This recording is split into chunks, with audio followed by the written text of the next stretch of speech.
Всем доброго времени суток! Сегодня я с вами опять на связи. И это видео я рекомендую посмотреть тем, кто планирует вязать по моему мастер-классу данную модель, которая на мне и на манекене. В этом видео я собрала очень важные моменты и нюансы, которые могут нас ожидать при вязании.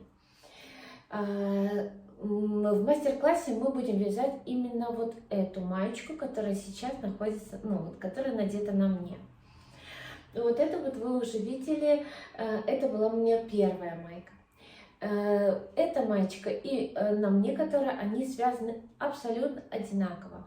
Одинаковое количество петель, одинаковое количество рядов, но есть одни нюансы. И первый очень важный нюанс, который я хочу обратить на ваше внимание на это выбор нити, подбор, подготовка и выбор нити. Эта маечка связана из слонимской пряжи в 3 сложения. Она полушерстяная. Конечно, не совсем подходит полушерстяная нить для летнего гардероба, но у меня она была, я хотела попробовать эту модель. Она неплохо получилась, и сама нить очень приятно и хорошо вяжет.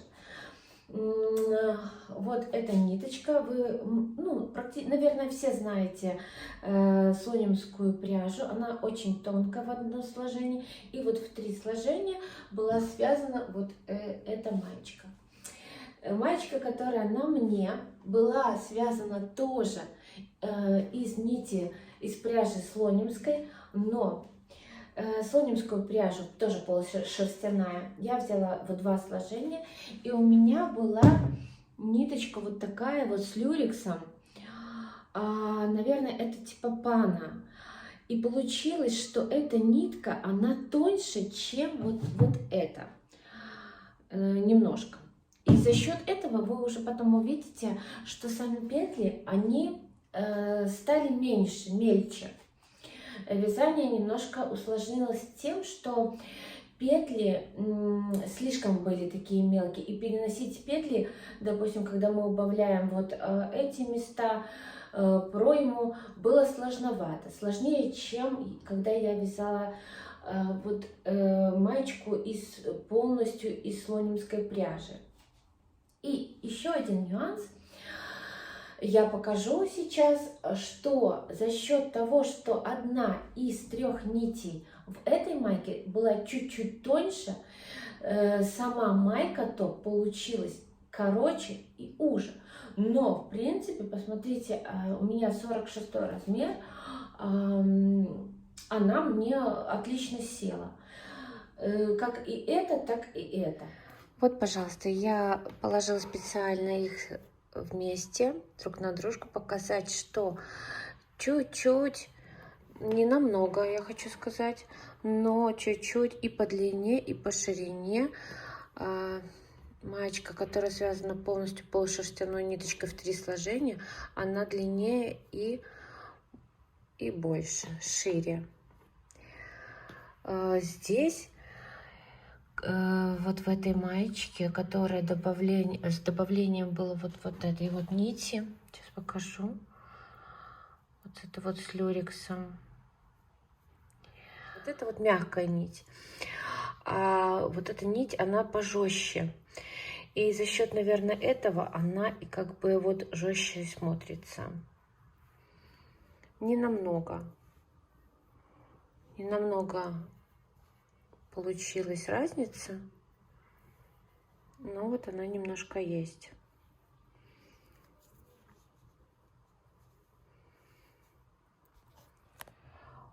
По весу получилось 102 грамма. По поводу размерного ряда, что хочу сказать. Этот манекен на 42 у меня, я 46, объем груди 96, вот так 97. И на данной модели хорошо сидит на манекене, и в принципе на мне тоже, то есть все четко попало в размер. Конечно, сложность данной модели, вязания данной модели заключается в том, что тут очень маленькая плотность. Всю основную часть мы вяжем на плотности 4. И очень я рекомендую вам не вязать с темных ниток, потому что, ну, темные нитки для глаз, вот такие петли просто будут убийственны для ваших глаз. Не нужно. Если тем более вы новичок и делаете это первый раз, то делайте, выбирайте светлые ниточки. Вам будет лучше видно, какую петлю перебрасывать, удобнее вязать. И опять же, я очень люблю данную технику. У меня очень много вещей, которые я вяжу именно плотной вязкой.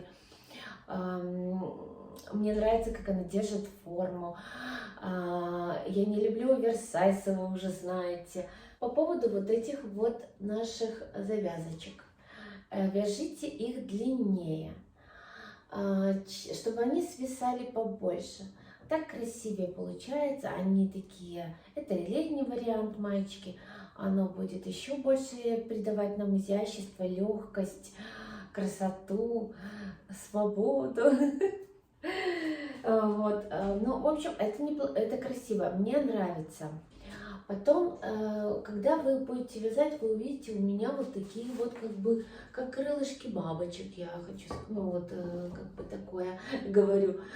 В принципе, вот эта вот часть, сейчас покажу поближе, можно запускать ее более плавнее. Можно. Но если вы будете точь-в-точь делать, как у меня, то тоже будет все хорошо и красиво. Я специально делала вот эти штучки, я уже рассказывала в прошлом видео, что за счет них немножко подбираются вот эти места, которые у нас появляются с возрастом.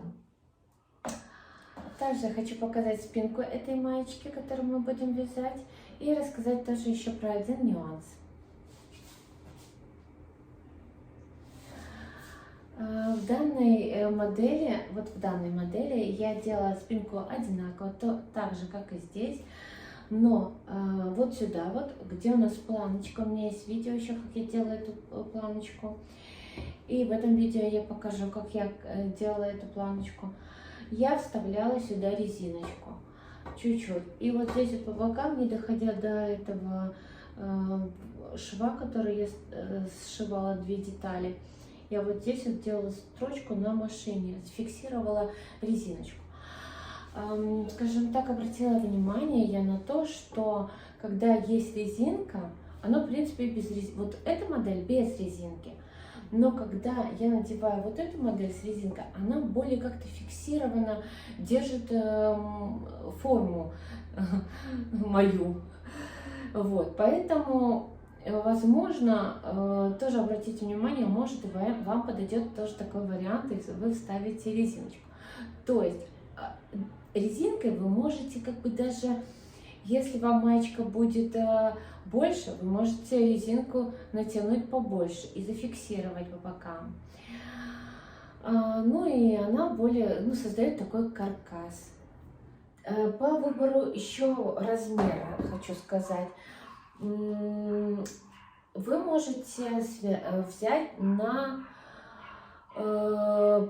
больше на единицу плотность, на пятерочке.